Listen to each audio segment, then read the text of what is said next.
The first thing I auditioned for that I actually booked was probably for a show on MTV called Girl Code. I was just one of the girls, you know. We would like talk about things. The audition was I went down to the office and then they put me in a room and asked me about, you know, boners and things like that.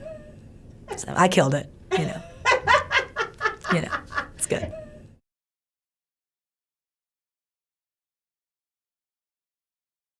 I remember auditioning for our school's production of Les Mis, and I sang on my own, and I think I got out like 2 words, and then they were like, "We've heard enough, thank you," and I left. So that was the only time I sang a song, and it wasn't even on stage. It was just in a room with a piano. So I could have killed it as Eponine or Jean Valjean.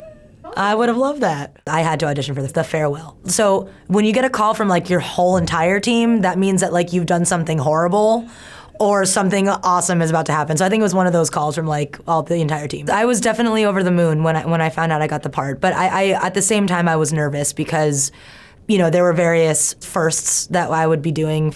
Drama it would be the first one, and then also I would have to speak Chinese. There's nerves, there's a degree of imposter syndrome, there's anxiety, but I think when you're there and you're in front of the camera and you're in wardrobe and you're in China, you know, it was different, so it was good. My favorite karaoke songs, Wonderwall, Backbeat, the word is on the street that the fire in your heart is out. That's when the drums kick in. So I love that song. It's a good one. Do the part that makes me cry. So maybe you're gonna be the one that saves me. Yeah, you crying? Yeah, good.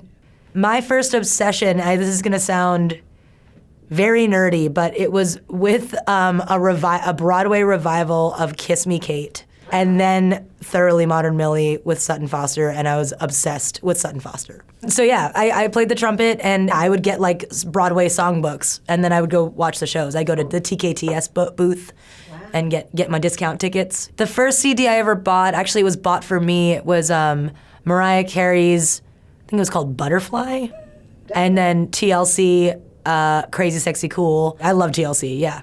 Crazy Sexy Cool, so good. That was an album of hits, you know? Hit after hit. Really good video. My crush growing up, I really liked JTT, Jonathan Taylor Thomas. I used to read Bop. I also really liked oh my God, John Travolta in Look Who's Talking 2.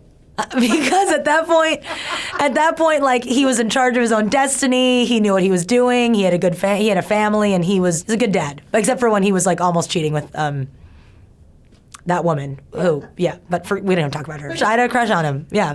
The very first job I ever had was I worked in an independent video store in the West Village. People loved the Midsummer Murders, and they also loved Poirot, and I love Poirot, so I watched a lot of goddamn Poirot. That was my first crush. I love you, Poirot.